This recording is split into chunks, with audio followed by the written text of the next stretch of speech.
welcome to our whispering series of historical speeches as a unique ASMR experience. For the best listening experience, please use headphones and adjust the volume. Enjoy and please subscribe to our channel. President Kennedy delivered the following Cuban Missile Crisis address in Washington, D.C. on October 22, 1962. Good evening, my fellow citizens. This government, as promised, has maintained the closest surveillance of the Soviet military buildup on the island of Cuba. Within the past week, unmistakable evidence has established the fact that a series of offensive missile sites is now in preparation on that imprisoned island. The purposes of these bases can be none other than to provide a nuclear strike capability against the Western Hemisphere. Upon receiving the first preliminary hard information of this nature last Tuesday morning, October 16th, at 9 a.m., I directed that our surveillance be stepped up, and having now confirmed and completed our evaluation of the evidence and our decision on a course of action, this government feels obliged to report this new crisis to you in fullest detail. The characteristics of these new missile sites indicate two distinct types of installations. Several of them include medium-range ballistic missiles capable of carrying a nuclear warhead for a distance of more than 1,000 nautical miles. Each of these missiles, in short, is capable of striking Washington, D.C., the Panama Canal, Cape Canaveral, Mexico City, or any other city in the southeastern part of the United States, in Central America, or in the Caribbean area. Additional sites not yet completed appear to be designed for intermediate-range ballistic missiles capable of traveling more than twice as far and thus capable of striking most of the major cities in the Western Hemisphere, ranging as far north as Hudson Bay, Canada, and as far south as Lima, Peru. In addition, jet bombers, capable of carrying nuclear weapons, are now being uncrated and assembled in Cuba, while the necessary air bases are being prepared. This urgent transformation of Cuba into an important strategic base, by the presence of these large, long-range, and clearly offensive weapons of sudden mass destruction, constitutes an explicit threat to the peace and security of all the Americas, in flagrant and deliberate defiance of the Rio Pact of 1947, the traditions of this nation and hemisphere, the joint resolution of the 87th Congress, the Charter of the United Nations, and my own public warnings to the Soviets on September 4th and 13th. This action also contradicts the repeated assurances of Soviet spokesmen, both publicly and privately delivered, that the arms buildup in Cuba would retain its original defensive character and that the Soviet Union had no need or desire to station strategic missiles on the territory of any other nation.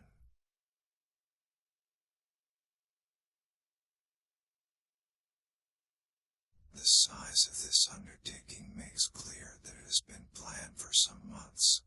Yet only last month, after I had made clear the distinction between any introduction of ground-to-ground missiles and the existence of defensive anti-aircraft missiles, the Soviet government publicly stated on September 11th that, and I quote, "The armaments and military equipment sent to Cuba are designed exclusively for defensive purposes, and I quote the Soviet government, there is no need for the Soviet government to shift its weapons for a retaliatory blow to any other country, for instance Cuba, and that, and I quote the government, the Soviet Union has so powerful rockets to carry these nuclear warheads that there is no need to search for sites for them beyond the boundaries of the Soviet Union." That statement was false. Only last Thursday, as evidence of this rapid offensive buildup was already in my hand, Soviet Foreign Minister Gromyko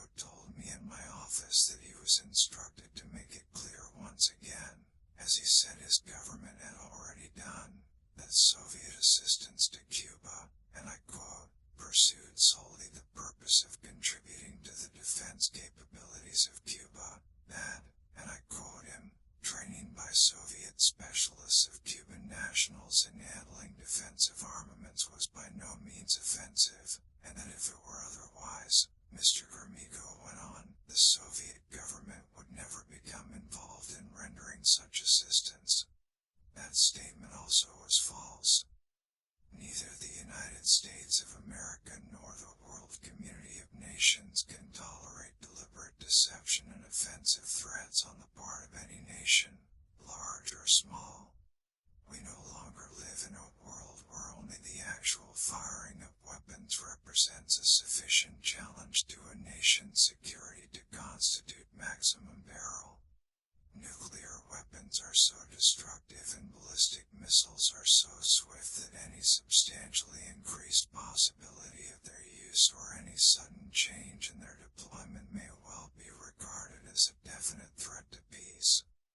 For many years both the Soviet Union and the United States, recognizing this fact, have deployed strategic nuclear weapons with great care, never upsetting the precarious status quo which ensured that these weapons would not be used in the absence of some vital challenge. Our own strategic missiles have never been transferred to the territory of any other nation under a cloak of secrecy and deception, and our history, unlike that of the Soviets since the end of World War II, demonstrates that we have no desire to dominate or conquer any other nation or impose our system upon its people.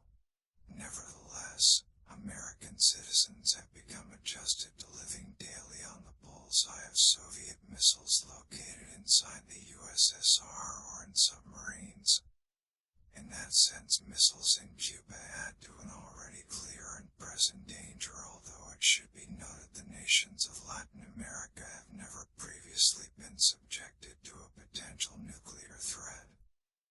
But this secret, swift, and extraordinary buildup of communist missiles in an area well known to have a special and historical relationship to the United States and the nations of the Western Hemisphere, in violation of Soviet assurances, and in defiance of American and hemispheric policy, this sudden, clandestine decision to station strategic weapons for the first time outside of Soviet soil is a deliberately provocative and unjustified change in the status quo which cannot be accepted by this country if our courage and our commitments are ever to be trusted again by either friend or foe.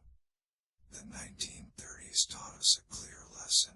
Aggressive conduct, if allowed to grow unchecked and unchallenged, ultimately leads to war. This nation is opposed to war. We are also true to our word. Our unswerving objective, therefore, must be to prevent the use of these missiles against this or any other country and to secure their withdrawal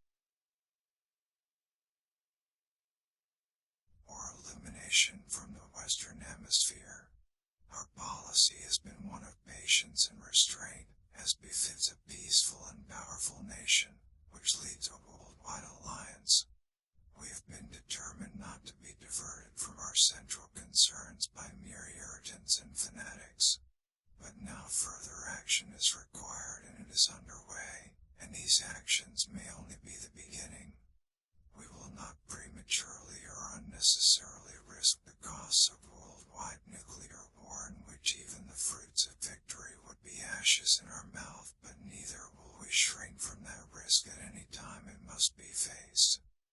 Acting, therefore, in the defense of our own security and of the entire Western Hemisphere, and under the authority entrusted to me by the Constitution as endorsed by the resolution of the Congress, I have directed that the following initial steps be taken immediately.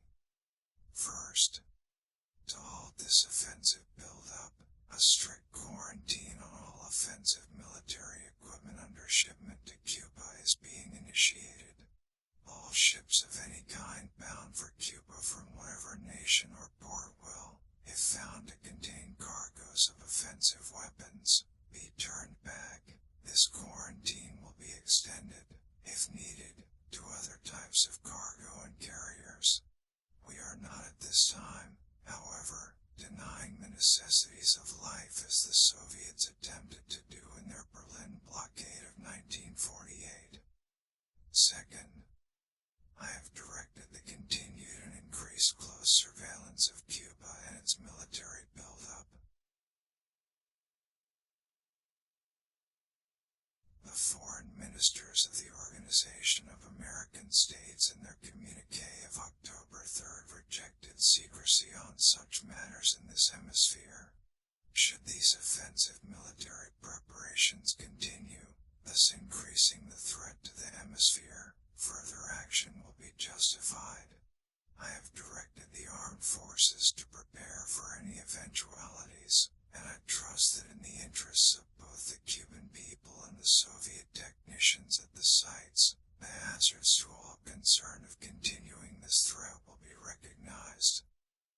Third, it shall be the policy of this nation to regard any nuclear missile launched from Cuba against any nation in the Western Hemisphere as an attack by the Soviet Union on the United States, requiring a full retaliatory response upon the Soviet Union.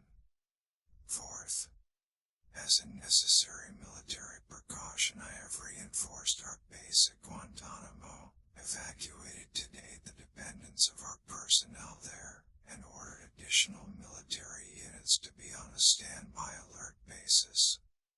Fifth, we are calling tonight for an immediate meeting of the organ of consultation, under the Organization of American States, to consider this threat to hemispheric security and to invoke Articles 6 and 8 of the Rio Treaty in support of all necessary action.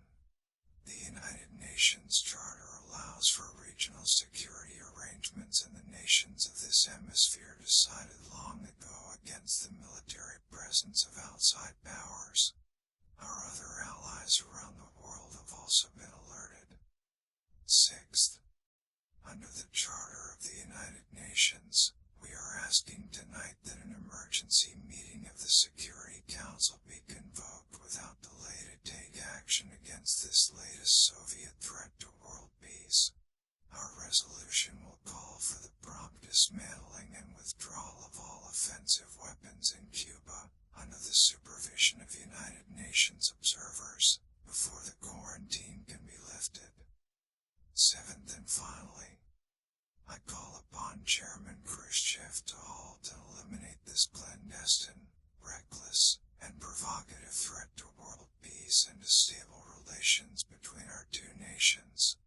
I call upon him further to abandon this course of world domination and to join in an historic effort to end the perilous arms race and transform the history of man. He has an opportunity now to move the world back from the abyss of destruction by returning to his government's own words that it had no need to station missiles outside its own territory, and withdrawing these weapons from Cuba by refraining from any action which will widen or deepen the present crisis, and then by participating in a search for peaceful and permanent solutions. This nation is prepared to present its case against the Soviet threat to peace, and our own proposals for a peaceful world, at any time and in any form in the Organization of American States, in the United Nations, or in any other meeting that could be useful without limiting our freedom of action. We have in the past made strenuous efforts to limit the spread of nuclear weapons. We have proposed the elimination of all arms and military bases in a fair and effective disarmament treaty.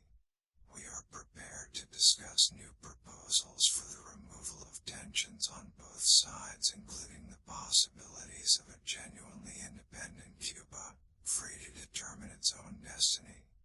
We have no wish to war with the Soviet Union, for we are a peaceful people who desire to live in peace with all other peoples. But it is difficult to settle or even discuss these problems in an atmosphere of intimidation. That is why this latest Soviet threat or any other threat which is made either independently or in response to our actions this week must and will be met with determination. Any hostile move anywhere in the world against the safety and freedom of peoples to whom we are committed, including in particular the brave people of West Berlin, will be met by whatever action is needed. Finally, I want to